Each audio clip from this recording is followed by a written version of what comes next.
Welcome to G5 Classified, your one-stop shop for all things Group of 5 college football.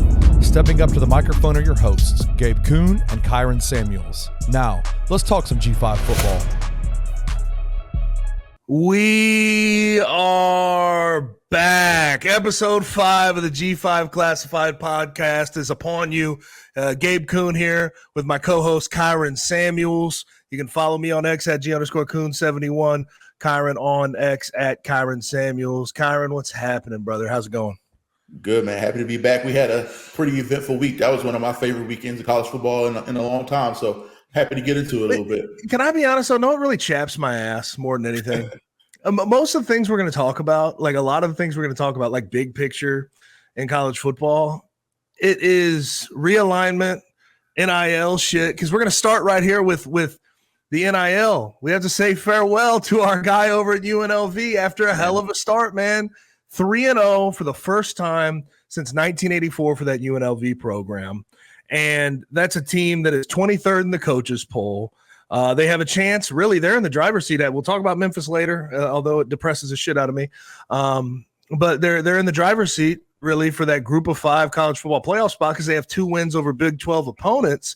And here is what Matt Sluka, their starting quarterback, had to say on X last night around 10 p.m. his time. It was 12 a.m. right here in the Central Time Zone. But here's what he had to say. I have decided to utilize my redshirt year and will not be playing in any additional games this season. I committed to UNLV based on certain representations that were made to me, which were not upheld after I enrolled. Despite discussions, it became clear that these commitments would not be fulfilled in the future. I wish my teammates the best of luck this season and hope for the continued success of the program. Now, the thing that bothers me the most about this is what we're going to see in response to him immediately leaving the program because the NIL money wasn't there for him. We're going to see people pick sides. Are you on the side of the athlete or are you on the side of the institution? I'm not on the side of either of them. I'm not going to put the blame fully squarely on either one of them, although both of them do have some blame here. Yes. But I'm going to put it on the NCAA, man. They created this situation where everybody's fending for themselves. There's no real oversight and we're all uncomfortable. But really, if you have not sort of followed the details with Matt Sluka and why he's leaving UNLV, apparently on the recruiting trail, he was promised $100,000. He didn't get it in writing in a contract with the NIL collective, but he got on campus. And really what followed was they gave him $3,000 toward that $100,000. They're basically promising him $3,000 a month. But this is just, man, what happened to the sport we love, man? This is frustrating. It's very frustrating. Yeah, it's extremely frustrating. And I think you're 100% correct that there's blame to be had on both sides here. I think when you look at it from an athlete perspective, and this is why I feel like at the end of the day, nobody is looking out for the kid's best interest. And that should be the main focus here. The NCAA is not looking out for the kids' best interest. The school, who, we don't know 100% details, but they are benefiting tremendously. People can say what they want. Now there's some revisionist history, like trying to paint Matthew Sluka to not be a good football player. But The first 3 weeks of the season, he was Sluka Doncic, and everybody was excited about it, and they're 3-0 and the best start in school history. So the school benefited from him, right? So if they are able to give him, maybe if they never had $100,000 to give is what I heard. But something, right? Something that could have been worked out amicably where they're both happy. You continue to be on the best start in school history. He gets a little bit of money, maybe not as much as he expected, but enough to continue to play and keep going on. There could have been something worked out there. And then from the player standpoint, the agent is like, I don't see how you could ever work with this agent again. Anybody, not just Sluka, but anybody. I don't know. And I don't know the guy personally, but this is one of the most backdoor boiler room type deals. And that's the whole point of having representation, is so you don't have to do that. So you don't have to have these type of situations, so we can avoid this. So I think it's a structural failure all around here. And at the end of the day, the kid is the one getting screwed. The kid is the one getting attacked. The kid is the one having to wear this and make the announcement at midnight at 1 o'clock Eastern time. The kid is the one having to wear this. And I think that's the saddest part about all this, is because he's a good player who worked his ass off to get an opportunity to play at this level. Then he proved he could play at this level, and now he's getting it taken away from him in a sense, and everybody's just dumping on the kid. So I'm a little upset about that. But one thing I do want to say is I think Brendan Marion and Barry Odom are the type of coaches that could keep that train rolling regardless of who's at the quarterback position. Can we be honest, Kai? Sounded like they didn't give a shit. They're like, we'll move on. Go ahead. We ain't giving you that money. They have a guy behind him, Haj Malik Williams, who played at Campbell last year. He's a fifth-year guy. He was pretty good at Campbell, a 70% completion percentage, 2,600 yards in 11 games, 19 TDs to 8 interceptions, and he can run the ball a little bit as well. Like, he's sort of the same idea. He's Matthew Sluka light, and we'll see how that all works out. But with Matthew Sluka, when it comes to the agent, it's like, how do you not have anything in writing? That's the most insane thing I've ever heard. Because if you don't have anything in writing, an institution that is worth the amount of money that UNLV is not going to pay you the money unless you have it contractually bound to them. 100%. So it's embarrassing to me.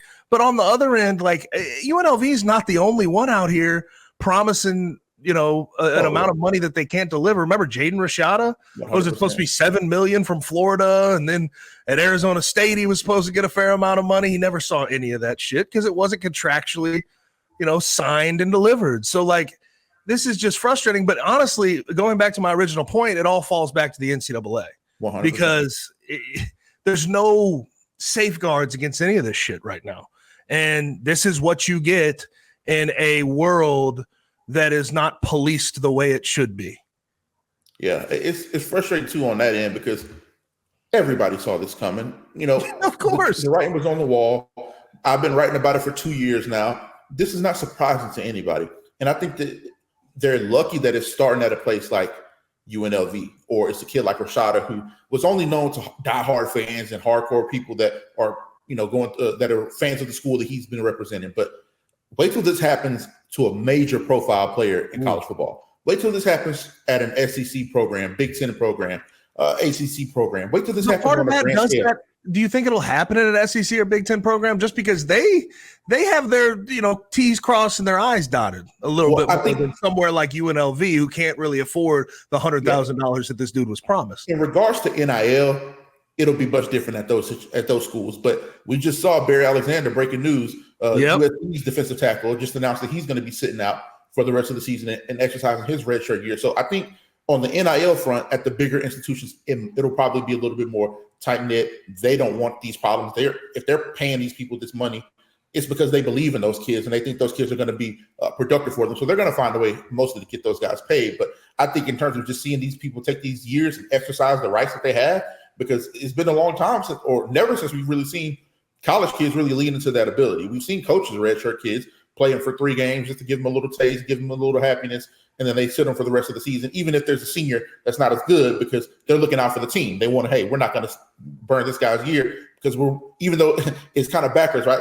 They're still protecting the team's interest, but the kid might be ready to play, and they're wasting his time. He might be a guy that could be 3 and done and get out of there, or he might be a guy at a smaller school that could play for a year, ball out, and then leverage that and get out of there. So we've seen coaches take advantage of it. We've also seen coaches burn players' years, like, hey, like, we don't like this kid. We're trying to get him out as fast as possible. We're going to play him even though he probably won't be ready. We've seen people manipulate this rule a bunch. So I'm not 100% upset with the players for taking advantage of their power and their control in the situation. But I do think in regards to NIL specifically, there has to be better provisions. There has to be more guardrails, and there has to be somebody looking out for these players, because at the end of the day, the players are the ones getting screwed at the end. Yeah, and now to my asshole takes, my old asshole teammate takes.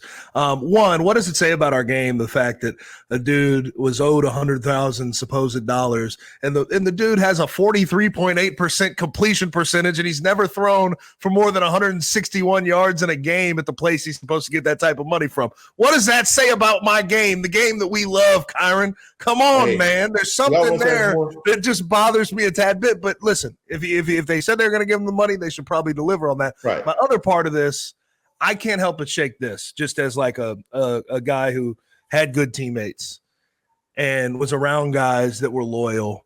It is kind of hard to see a guy that you've built that type of rapport with sort of leave you behind. I know in his farewell or whatever he put on X, he said, "I wish the best to my teammates," but you're not wishing the best to your teammates if you're doing something like this. And and listen, it's fine. I think you should look out for yourself in these situations.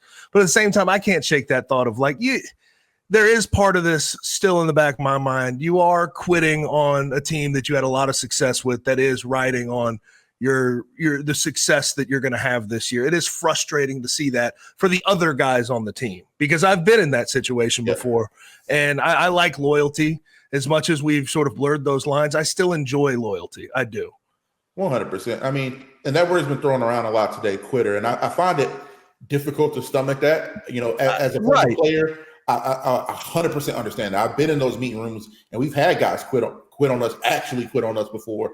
But I think this is why I said the players are the one that are taking the brunt of this at the end of the day, because he's getting labeled a quitter. He's getting labeled this and that, when really he was taken advantage of by an agent who I don't want to say didn't have his best interest at heart, but agent who wasn't competent, who wasn't sufficient enough. And then a program who at the end of the day said, there's no one man above the program, and they're going to keep moving on, and they have to take care of what they have. They have a big game this week. So at the end of the day, I think they overplayed their hand here, regardless of the situation, regardless of how it played out. If I was Matthew Sluka, I'd probably play it out. I mean, I understand his dad put out a statement that the principle of it, but you got to realize what's going on here.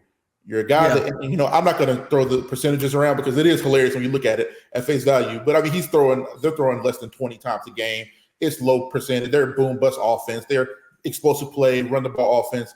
But you're about to be a 6-year senior. You're a guy that's played 4 years of FCS football. The market is not going to appease you. You're not going to be a guy. That's what I'm trying to say. They think that the market's going to go up for him, and what they try to cite is, oh, well, he beat Houston, he beat Kansas. That was defense, and that was run game. That was a lot of other things. It wasn't on your right arm. It just wasn't. Yeah, so, like I said, I think they overplayed their hand regardless. But this is what I mean. Like, I don't think that's Sluka himself. I think he has a team of people advising him. I think he has a team of people telling him what to do, and they aren't giving him the best advice. And at the end of the day, he's the one that's going to suffer, because who's going to want this attached to their program next year? I don't care what level you're at. I don't care where you are. I don't care how desperate you are for a quarterback. Who's going to want that attached to them? So, or if there was a team, because we don't know, this could be, he could have hopped in a portal, or opted for that retro year because he already has a situation that he's going to be going into next season. That's going to, wherever he decides to go, if somebody takes him, that's going to be the story anyway. That's going to be what people say anyway. So the kid at the end of the day is the one that's suffering here, and he's not good enough to overcome this, in my opinion. And I love the kid. I've been watching this guy for years. I've said he should be at the Power 5 or the G5 level for a long time now, but he's not the type of talent that could transcend this type of noise. And I think at the end of the day, that's a disservice to him. Well, in the end of the day, it's bad advice, bad promises, and just bad oversight from the NCAA that really 100%. Encompasses all of it. Frustrating. All the kids end up paying, whether it's Matthew Sluka or the kids or the athletes on that damn UNLV team. Like, they're without their starting quarterback. They have to break in a new quarterback now that they've started 3-0 for the first time since 1984. Frustrating as hell. Now let's get to this bullshit right here. The Pac-7 is together. It's Utah State, Colorado State, Boise State, Oregon State, Fresno State, Washington State, and San Diego State. The updates on this that UNLV really holds the Infinity Stones, if you will. If they go, they could make the Pac-12 whole. But if they don't and stay in the Mountain West, and it looks like the Mountain West is prepared to give them a signing bonus if they stay, then the Pac-12 has done all this for a whole lot of nothing. Yeah. And once Memphis and Tulane and South Florida and UTSA all passed on it, this started to look like a whole bunch of garbage. I mean, the Pac-12, I know they're trying to save themselves, but Teresa Gold, who is the Pac-12 commissioner right now, the acting commissioner, was the deputy commissioner under George Kliavkoff, which is the commissioner that ultimately made the Pac-12 go to dust. Right. She is a terrible business person. All the people in the Pac are still miserable at business, because right now, just think about the stupidity of, we have a Mountain West with 7 members and a Pac-12 with 7 members. From the beginning, I could have told you, if Oregon State and Washington State weren't so set in their ways of, oh, we're a Power 5 program, we deserve to be above the rest of these Mountain West schools. If they weren't set in those ways, all you could have done, merge these two groups. Merge just put Oregon State and Washington State in the damn Mountain West and start playing ball. That was the obvious answer, where you didn't have to pay exit fees, you didn't have to get into litigation. But here we are with 2 West Coast conferences in football with 7 freaking members. This is so dumb. This is the dumbest thing I have seen in realignment today. I saw that tweet. Somebody said, why are we making it difficult? Just merge both of these conferences and get on with it. I mean, it seems as simple as that. And I understand, like, nostalgia kicks people's ass a lot of time. I mean, you hear the Pac-12 brand, the Pac-12 name, and we love Pac-12, right? Like I still tweet Pac-12 after dark for these ACC teams that are playing, like or Washington State and San Jose State just gave us a classic last week. It was a fun overtime game.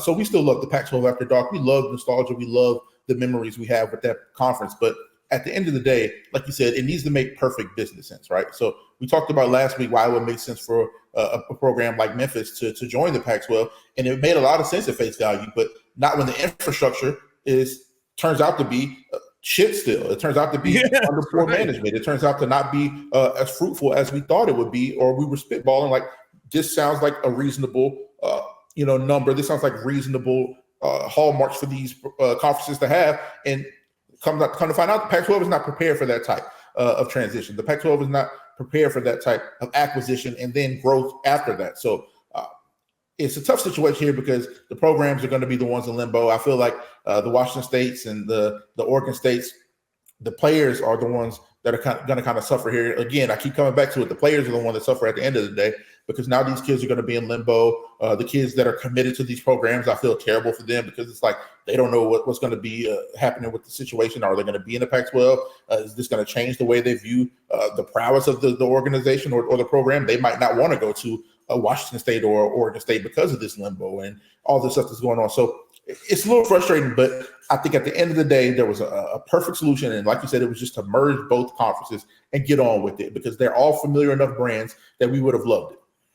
Yeah, and it's like I just like especially when Memphis and all those schools said no, you're not going to add anybody good enough to get your TV number and TV payout high enough to make it that big of a difference from the Mountain West to the Pac-12. It's just so foolish, bro. I'm sick of this. I really am. Yeah. It's just like the Pac-12, we should have known that they're still bad business people. Yeah. We should have known that they're still morons from a business sense over there. Right. And I just like looking at like for Memphis, there's a lot of people in Memphis that are frustrated, right? Like, and I get it. Like, we're still stuck in the American Athletic Conference over here, and it kind of stinks. You backloaded it with North Texas and Rice. I understand. Like, the home games suck. The away trips suck. You're not playing any good, talented teams. Yeah. But in the end of the day, at least you don't have to deal with these idiots over here on the West Coast and deal with all the travel expenses and deal with all the money you'd have to put down just to make a crappy TV payout when you actually get there. It's just ridiculous attempt, in my opinion, at saving that conference by name only too. I wish they would have had a little more foresight about how this was good. They got the 4 teams quickly, and then after that, everybody said no. And if they really wanted Memphis and Tulane and everybody to come down, you're going to have to cover more than $2.5 million of a $25 million freaking exit fee.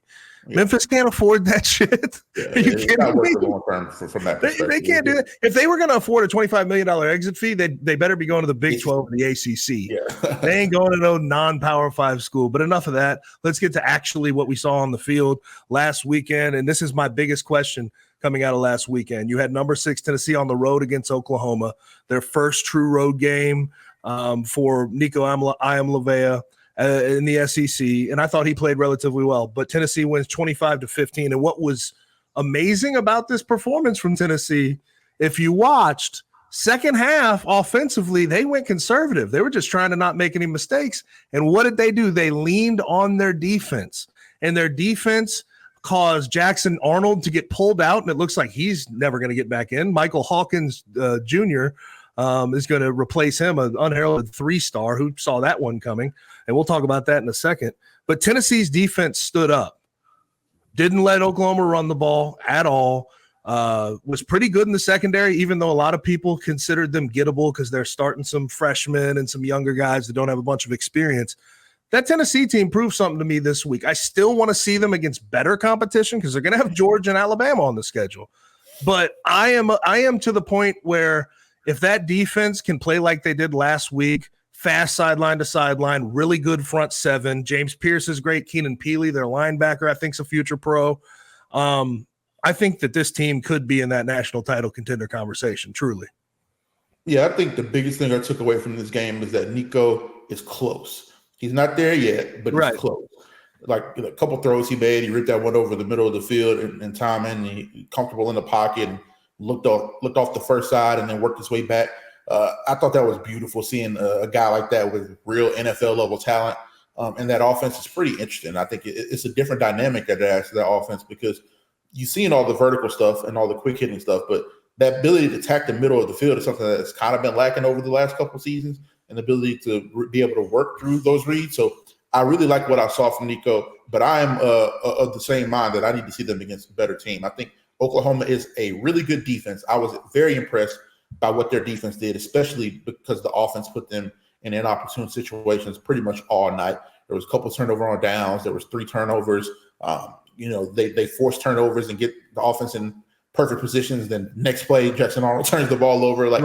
They fought their butts off for 4 quarters, and they gave that team a chance to win that ball game. If they had, and this is what I found interesting about that game, and I will acknowledge that Tennessee did go a little bit conservative, but if the Hawkins kid was playing the entire game, it could be a totally different dynamic. Or even if they made the switch earlier in the game, after that second turnover, if they made the switch earlier in the game, it might have been a little, or it would have at least been more interesting because they were able to sustain more drives with the other kid. I do think I would like to see them against a more high-profile offense. I don't think they played anybody that could really test them yet, especially up front. Oklahoma's still replacing 5 starters in the trenches on the offensive line. And I'm not saying that Oklahoma is a terrible football team because I think that defense is fantastic. I think the offense is average. But I think Tennessee is a really good football team. I'm just not sure if I'm going to throw them in the national title contender picture yet. Sure. But like you said, the good thing about this schedule is that we get to have those answers in the regular season. We're going to see them against Bama. We're going to see them against Georgia. So we'll see them against the cream of the crop here. And then we'll be able to better answer this question because you'll have your answer after that. Yeah, and I still want to say this, sound like a broken record. I want to see them play from behind. They haven't been tested. Yeah. They need to play from behind, face a little bit of adversity, and I want to see how Nico responds. Is he going to start pressing? Because we see that with young quarterbacks all the time. You get down in a game, you start pressing a little more than you should. You make some mistakes, and you cost your team. I want to see them play from behind against the team for once. They have played from in front the entire year where you have Nico comfortable, that whole offense comfortable, and that defensive line and front 7 way too comfortable. Way too comfortable. Blitzing, just pinning their ears back, coming after the passer. So they need to play from behind. But I am of the opinion at this moment, I give them my props. I feel like they defensively have shown me a serious ability to at least keep up with their offense. They can win in different ways finally. It's not just putting up 60 some odd points and winning by 7. Now, playoff team is what I would go before I go. Oh, yeah, for sure. Playoff team, 100%. Yeah, for sure. Now let's get to this. We have Georgia on the road against Alabama, number 2 versus number 4 in Tuscaloosa. I'm just going to leave it to you to start this thing. Kyron, how are you feeling at this point in the week? We'll see what the injury report looks like, but it looks like it'll be relatively clean. Both teams coming off a bye. Where are you at? They just released the injury report, actually, and there's nobody declared out for Alabama. But Tate Ratledge is out for Georgia, which is pretty big, pretty meaningful. Landon Humphreys, I believe, is out for Georgia, which is another one of their receivers that, again, the Clemson game, he had a very good showing in that game. And then there's like 4 or 5 guys that are listed as questionable for Georgia. So Alabama has Richard Young, questionable, Quay Russaw, questionable. And I think Quay Russaw is a major part of Alabama's pass rush. So if he's not able to go, that would be a big deal in this game. But there's nobody listed as out for Alabama. There's only 3 guys listed as questionable. So as far as health, it's probably about as healthy as you could hope to go into a game like this. And Georgia, on the other hand, is a little bit banged up. But I'm going to say this, man. I think this is 2 of the best teams in the country. I think for my money, these are 2 of the top 3 teams I've seen this season. I think Alabama has probably had the most explosive and consistent offense in the country. Even the South Florida game that was kind of hampered by those Wilkin-Formby holding calls that took away like 21 points off the board, but they still found a way to score 42 points in that game. Then you have Alabama almost sets a school record in the first game for scoring, and then you get in the third game against Wisconsin on the road at Camp Randall, put up another 40-something points. So I think they've shown their consistency offensively. But you look at the other side of the ball for Georgia. Georgia's the only team in all of FBS football that has not allowed a touchdown yet. For all the hoopla that we had at Kentucky on the road in that night game, they're still the only program in FBS football that has not allowed a touchdown this year. So strength against strength. And I think what we'll see here is Kirby is very familiar with this style of offense, and this is not like something that is going to be a revelation to Kirby. But what I think is going to factor in for Georgia here is that they simplify their defense so well. Glenn Schumann and those guys make it so easy. So I don't think the motion and all the pre-snap stuff that Kalen DeBoer does is going to be as effective as people think it is. I think they'll be well prepared. And the inverse is true too. I don't think that there's going to be anything magical. The same pressures that Kirby and Schumann throw at people, it's not going to confuse Alabama at all. I think it's going to seriously come down to just mano-a-mano. Who's winning those small individual one-on-one matchups? Who's going to make a play up front? It's Alabama's offensive line. Is Caden Proctor going to be able to hold up against those guys on the edge? Yep. It's Parker Brailsford going to be able to identify these guys and get them in the right positions? Are they going to be able to score? Are they going to be able to convert those 3rd and 2s and 3rd and 3s on the ground and not have to air the ball out and put the ball in harm's way? And can Milroe be just the dynamic player that we've known him to be with his legs? And I think that'll be the ultimate difference in the ball game. But I don't really foresee anything X's and O's being dramatic here. I don't think they're going to surprise anybody. I don't think it's going to be anything groundbreaking. Who can play the best? Who can take care of the football? Whose field goal kicker is going to show up? It's probably going to be a little bit wet conditions because there's major storms coming through, which I think is going to play up. And Georgia may have a weird travel schedule. Kirby was talking about that, right? Because of the way the storm is moving. So I think it's just going to be like football 101. I think people are going to tune in for the return of Alabama post Nick Saban, or can Kirby get back? All the storylines going into it, but I think this is going to be the most like hard-nosed, slobber-knocker football game we've seen in a long time, mano-a-mano, and Jalen Milroe's legs or arm is going to be the difference in this ball game. Can he take care of the ball and create those explosives? And I got to be honest, if anybody has like a really hard feeling one way or the other, I think you're wrong. If you have a lean, you have a lean. It's really coming from the gut, though. Can we be honest? It's coming straight from the gut. I'm leaning Bama, and the reason I say that, like, they know what this means, what this signifies. Obviously, both these teams are going to be playoff teams regardless who wins or loses. This is just for right now who's going to be number one in the country, quite frankly. That's how it feels to me. But this is the first time Alabama has been a home underdog since November 3rd, 2007. Yep. 2000, that's a 113-game streak where they have never been a home underdog. And here's what I do want to remind people of. I understand that Kalen DeBoer has taken over for Nick Saban. Although I look at this team this year, I don't think it's that far off what we saw last year. These are a lot of Saban's dudes still, and they're being coached at a high level still. And I think Jalen Milroe has taken some steps in the right direction, or at least carried over what he did at the end of last year. But here's what you need to remember. Kirby has some pressure to break the Alabama curse. Yes. I know people think that's nuts because he won 2 straight natties, but do you realize that Kirby has lost 8 of his last 9, or Bama or Georgia has lost 8 of their last 9 against Bama, and Kirby has been a part of most of those. And then I don't care what you think about the way that Alabama is running their offense. People are sort of going with this idea of, well, I think Georgia can really stop that sort of hero ball that Jalen Milroe is playing right now. He's doing it all with his legs. He's doing it all with his arm. He's scoring 2 touchdowns rushing, 2 touchdowns passing per game. If you nullify him, get a pass rush after him, get him on the ground, it'll be fine. They'll be able to run away with this game. Easier said than done, brother. Way easier said than done. What I've seen from Jalen Milroe this year, he's quick, he's decisive, he's comfortable. And it's hard to shake a guy like that. And you even can rewind back to last year. What was it, 4th and 29 or whatever it was against Auburn? Like, he is not flapped easily. He is very comfortable in his own skin. It's going to be really hard to get after him and sort of change his opinion of himself. I think he is very confident in what he can accomplish. So if you think it's just like, oh, I think they'll nullify that hero ball, good luck if that's your thought process. Now let's get to our winners and losers of the week. I'll go ahead and start. I'm going to go with my big winner. I'm going with James Madison, baby. 70-50 on the road against North Carolina. He had Mac Brown basically saying he was going to resign, for God's sakes. They scored 53 points by halftime. And Alonzo Barnett III was phenomenal. 22 for 34, 388, 5 TDs, 13 attempts rushing, 99 yards, 2 TDs, accounted for 7 touchdowns all together. And I know Curt Cignetti's off doing his thing at Indiana, and Indiana's for real under Curt Cignetti. But they went and got Holy Cross's coach, Bob Chesney, and they're picking up right where they left off, man. And this, with Memphis losing, with Boise State already having a loss, with Tulane having a couple of losses, UNLV losing their starting quarterback. You look at this James Madison team, like look at them in the group of 5. Like they really announced themselves this past weekend.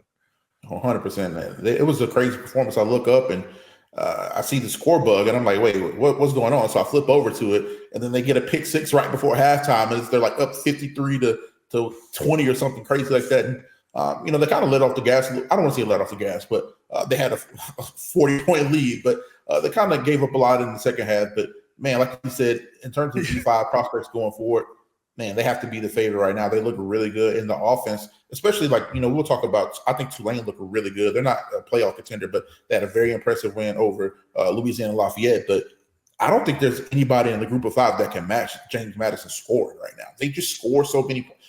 We'll talk about the home team a little bit later, but Memphis looks prolific offensively. But man, James Madison looks incredible scoring football. So really happy for them, really happy for that fan base, because it could sting building up a program like that, having a guy like Cignetti have you in those 10-win, 11-win seasons, and then he leaves. The quarterback leaves. McLeod ends up going to Texas State. It could have been a season where it looks like it was in peril, but they're right back where they left off and producing. So happy for those teams.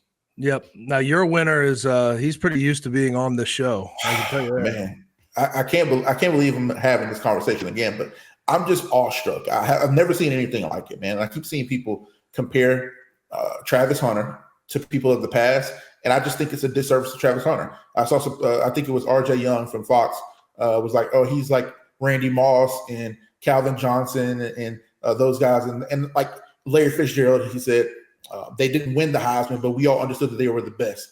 And I'm like, I even think that's shortcutting the kid. I think that's just doing a disservice to the kid, because he's putting up those video game wide receiver numbers while also locking down a side of the field. He played every defensive snap in that ball game. Yeah.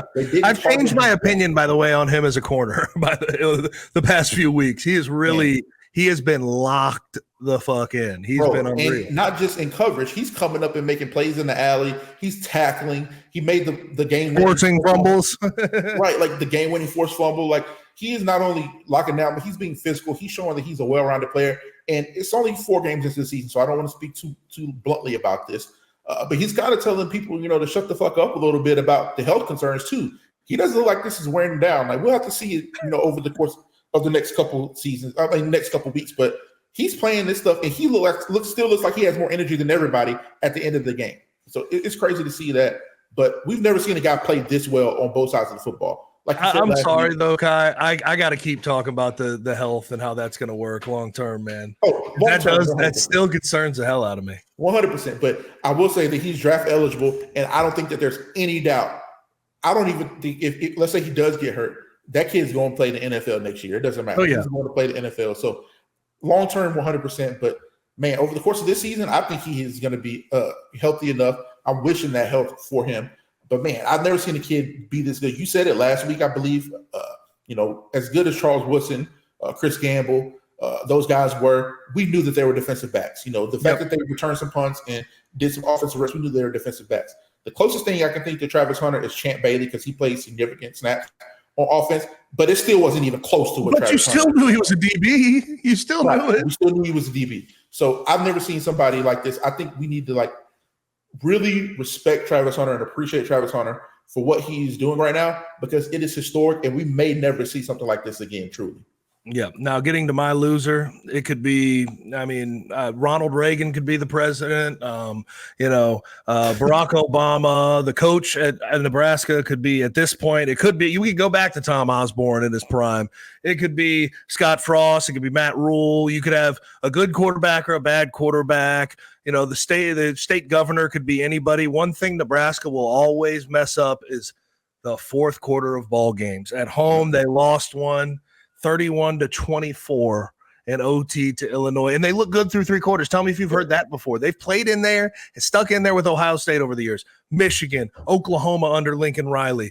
They play really well, look fine through 3 quarters. You get to that fourth quarter, it's miserable, and it should have looked like an omen at the beginning of that fourth quarter on Friday night when Dylan Raiola fumbles twice. They got lucky, got on top of the ball and did not turn it over, but you should have seen that as an omen. It's like they're not executing well. The fourth quarter's upon us. They are now 9-33 in one-score games.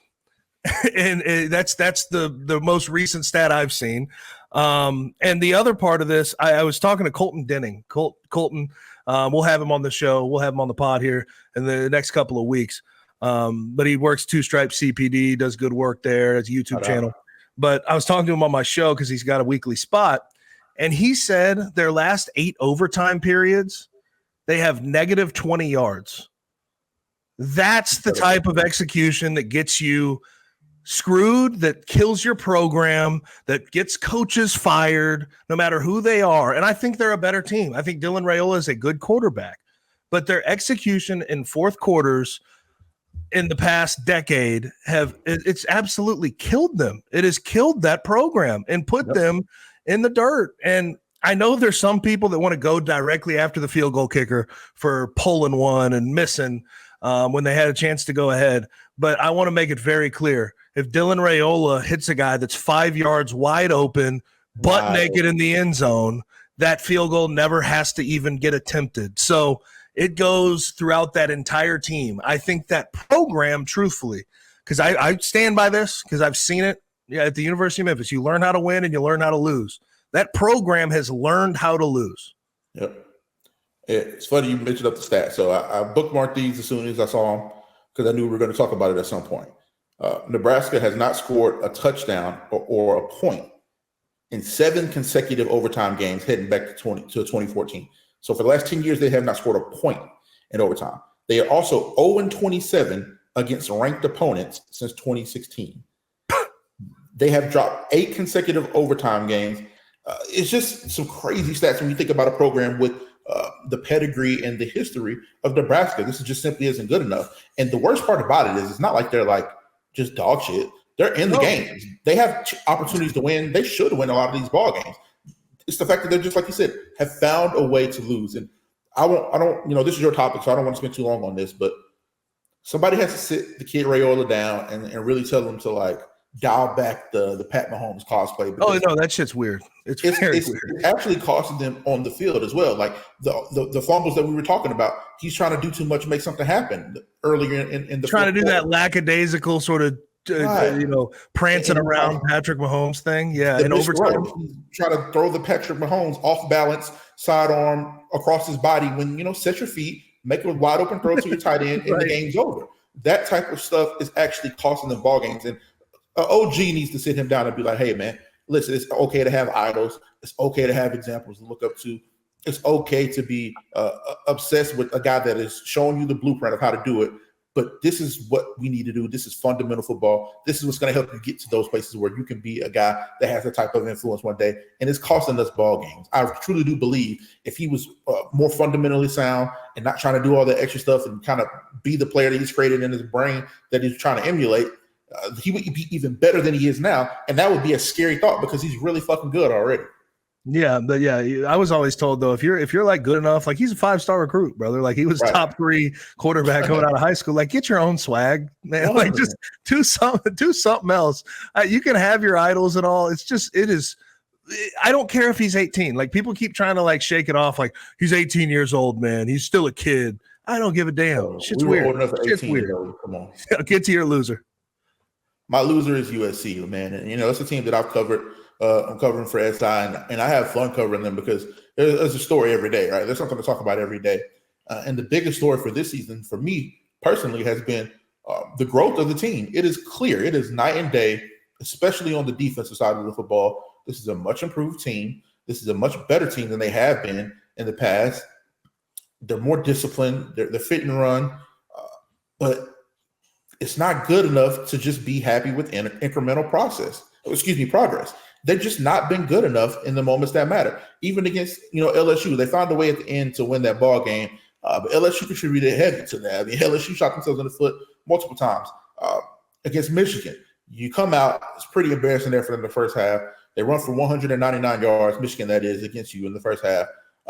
Pretty embarrassing to start, right? Well, then you come out in the second half and you allow less than 20 yards for the entire second half up until the very last drive where it matters the most, and then you get gashed for a 70-plus yard drive, which you know is coming because they only threw for 32 yards. It was not a secret, and that's the most demoralizing part about it. The game plan was not a secret. They only threw the ball, I believe, 12 times, completed 7 of them for 32 yards. That type of stuff is what changes dynamics of seasons, in my opinion. You had an opportunity to go 3-0, prove that you could hold up for the quote-unquote physicality in the Big Ten. There's so many rumors you could have dispelled, and most importantly, proven it to yourself. But they found a way to lose at the end of that ball game, like you said, with what we come to learn from Nebraska in those type moments. I feel the fan base is so happy just to be back and solid again, especially from people that I've talked to, that they don't realize how good they can be or how good they're supposed to be. You're USC. It shouldn't be good enough to just be in the conversation. You should be wanting to compete for national championships. Agreed. To win the Big Ten.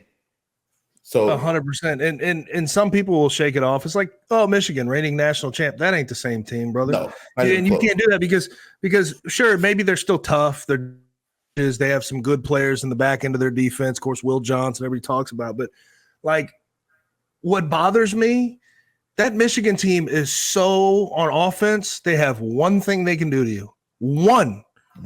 They cannot throw the damn football. If you let them run the ball against you, you can lose a game. If you don't, if you buck up, bring your hard hat and your lunch pail, play, fit your gaps. They cannot beat you. They're not good enough. You can't just I saw some people just saying, trying to throw it to the side. Well, that's Michigan. Michigan, reigning national champs. They're still solid, still a good ball club. They're not what they were a year ago, and you cannot give them that type of grace. USC, I agree with you, needs to be not just in the conversation. They need to be, without question, the conversation. That's what USC has been historically, and they still haven't been able to capture that under Lincoln Riley. Now, let's go ahead and grab our break, and when we come back, we're going to get to our G5 portion of the show. I've been trying to put it off for a while, but we're going to have to talk about my Memphis Tigers and that effort that they put out in Annapolis. Oh, God. But we'll be right back.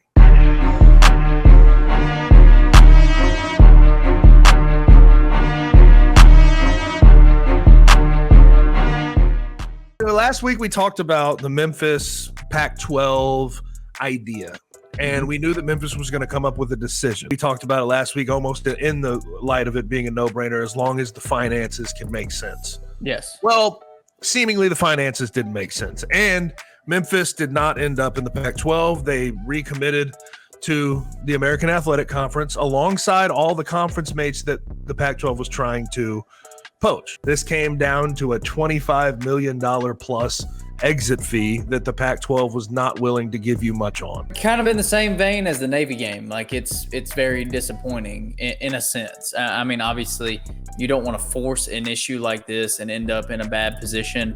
So I think if all those numbers are correct, I believe they did make the correct decision, because that's just not something financially that the university can take on. Tune into On the Bluff with Christian Fowler and Gabe Kuhn every Tuesday at 12 p.m. on the Bluff City Media YouTube channel.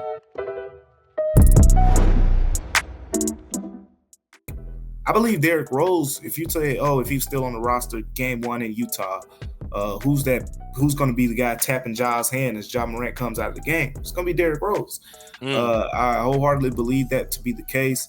It's kind of obvious, for one, because you lose a backup point guard, and you technically, you don't have a traditional backup point guard on your 15-man roster right now. You got Marcus Smart, who's your starting wing. You got Desmond Bane, who's a starting wing, who are capable of playing those positions. And you got Scottie Pippen Jr. on a 2-way deal, 2 open roster spots to go out and explore.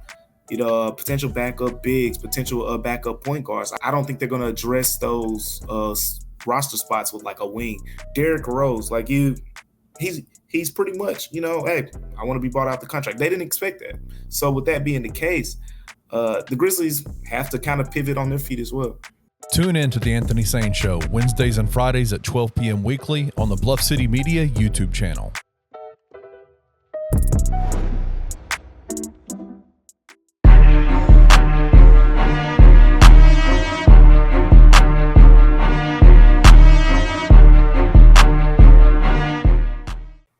right, we're back in G5 Classified, episode 5.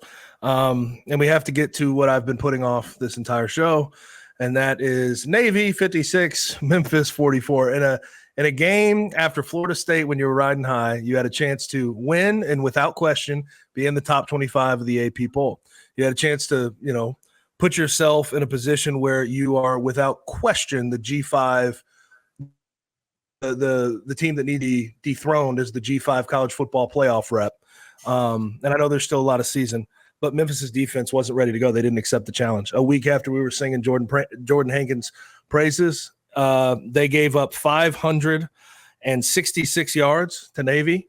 Blake Horvath, the quarterback for Navy, 9 for 12 for 192 and 2 touchdowns, 12 carries for 211 and 4 touchdowns, including at the beginning of the fourth quarter, a 90-yard run where he just outran the entire defense. Couldn't understand that one. But Memphis, offensively still put up 656 yards, the total offense. They won the time of possession battle. It was just a defense that was ill-prepared and uncomfortable with the new look that Navy was bringing out there, where they drop back, they pass a little bit more, they do more out of shotgun. It was probably the most ill-prepared defense I saw all of last week, maybe outside of North Carolina. But hey, now you're at 3-1, and you don't control any of the destinies that you thought you were going to be able to control: the American Athletic Conference Championship or getting into the college football playoff as the Group of 5 representative.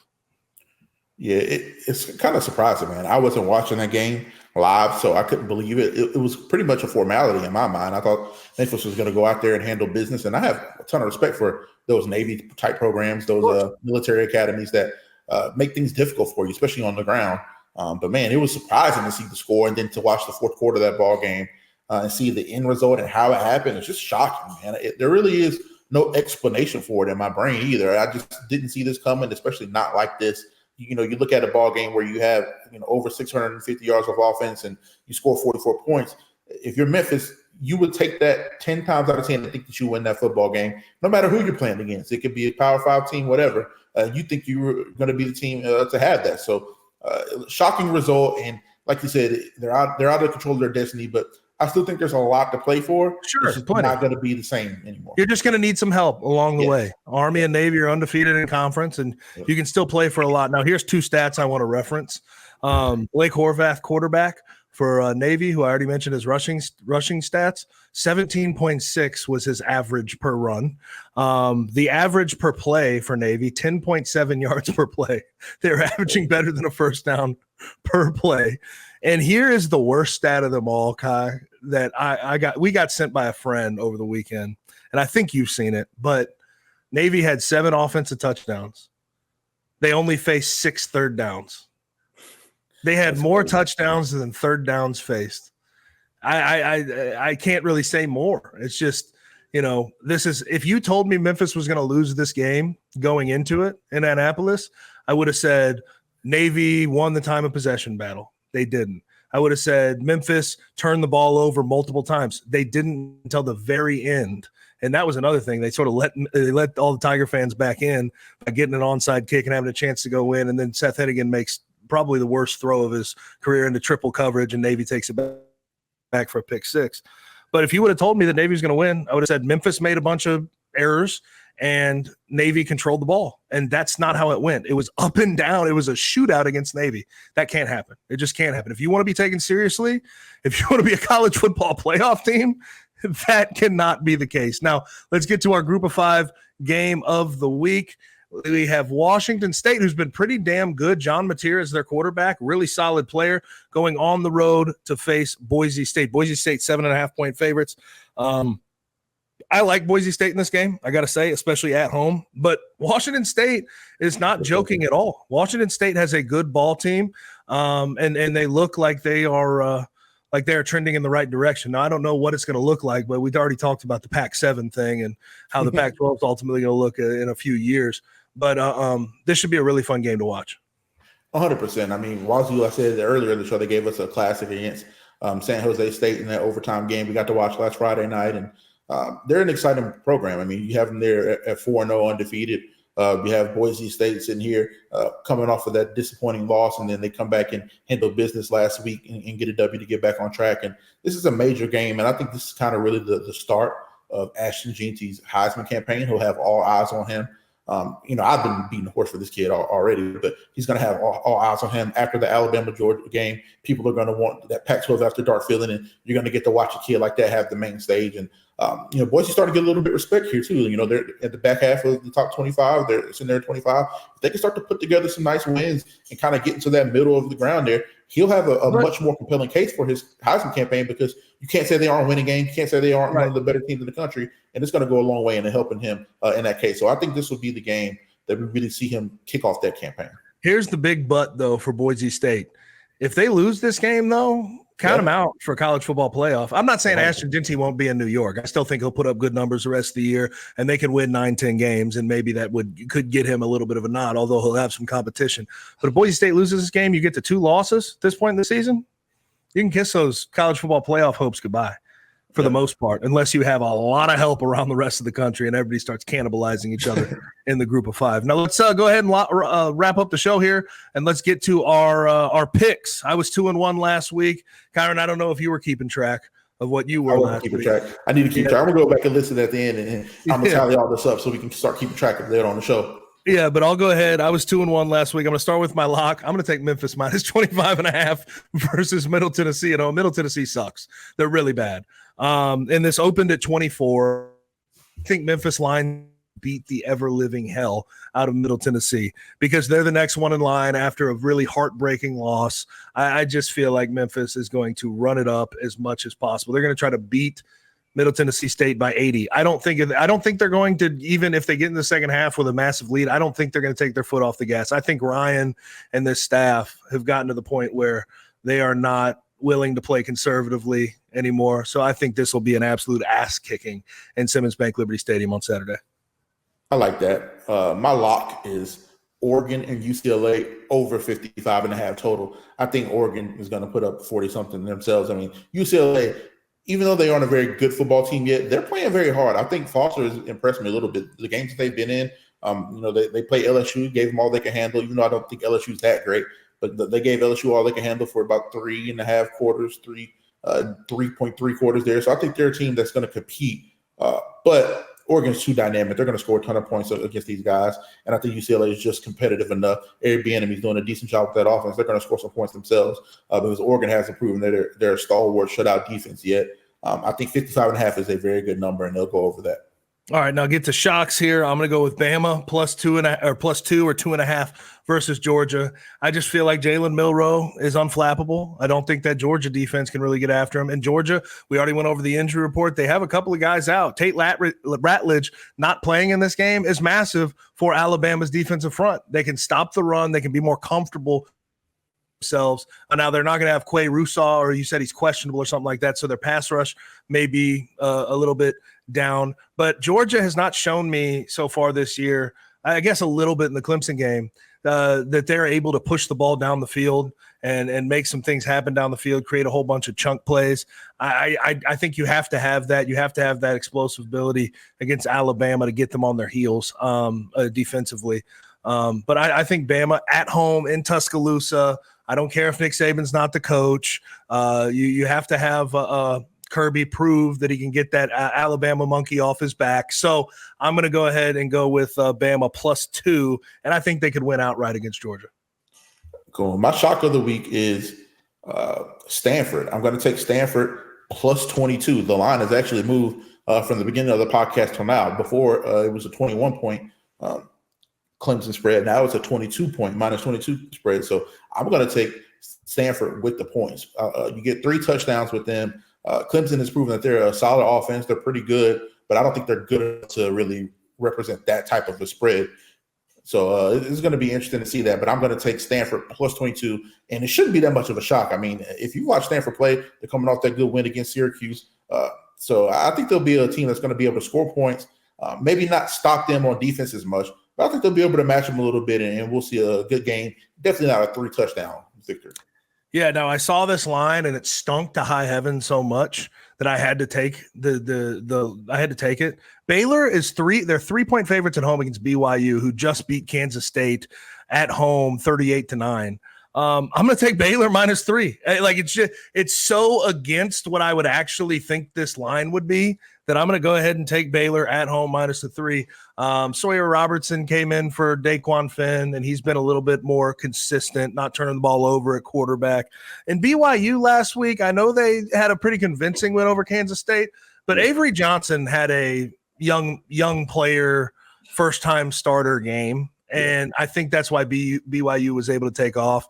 As long as Baylor doesn't turn the ball over and plays within themselves, I think that they can win this game. But the reason I'm taking this because the line is so insane that it just feels like they're trying to make you pick BYU. So in that case, I'm going to fade the public and I'm going to take Baylor -3.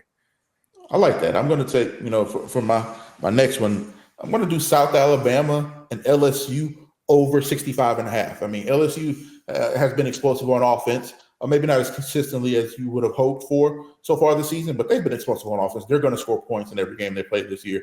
South Alabama, if you haven't watched in the last couple of weeks, have been on a tear. They scored 87 points against Northwestern State, 48 points against App State last week, and kind of pulled off the gas there at the very end of that game, or at least in the last quarter of that game. They kind of pulled off the gas there. So I think, if going off of what we've seen from LSU's defense, and Harold Perkins is now out for the year with an ACL injury, we're going to see a ton of points scored in that game. I think over 65.5 in that game is a safe bet for a bonus pick. Just throw a little bit at that, and especially because LSU is going to want to start running up the score here a little bit. They're going to want to start winning a little bit more impressive. They need a point differential.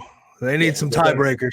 They're going to need that, and South Alabama has proven that they're a team that can go score points. Major Applewhite is calling that offense. Rob Ezel running that offense well as his offensive coordinator, and I think we're going to see a ton of points in that game. I think that's a safe bet. Night game in Baton Rouge, always some crazy stuff happens there. So I like that. I like that bet over 65.5 for that game. All right, now Kai, where do they find you? Find me on Twitter at Kyron, or X now. I'm trying to be politically correct. Find me at X. I'm always going to call it Twitter though. At Kyron Samuels, and we'll have everything else. We'll have the pods coming out. We have all my columns and everything that we're going to be working on, and I'll be doing some other cool stuff here soon with some video breakdowns, and we'll be releasing that soon. So appreciate it as always for the support, and we'll have some really cool, interesting guests for you guys coming up in the coming weeks. We have a bunch. We have a bunch lined up, so make sure you stay tuned to this pod. But you find me on X at G_Coon71. Follow my work at 92.9 ESPN 4 to 7 Central Time every single day, Monday through Friday, 92.9ESPN.com, or download the Odyssey app. But also I have another podcast right here on this network with Believe in Bluff City Media called the On the Bluff Pod. Releases every single Tuesday at noon with my guy Christian Fowler. We talk a bunch of Memphis sports, but make sure you tune in and like, subscribe, go watch all of our great podcasts on this network. We have the Anthony Sain Show, the On the Bluff podcast. You have the No Bluffing podcast. You have so much under this umbrella. Make sure you check it out. Also go to bluffcitymedia.co to you catch all the podcasts there and read some of the work that has been put out. So go check it out, and we will talk to you guys next week. Thank you for listening to this episode of G5 Classified. If you enjoyed this episode, leave a rating and a review wherever you download your podcasts. To watch this episode, head over to the Bluff City Media YouTube channel. We'll see you back here next week.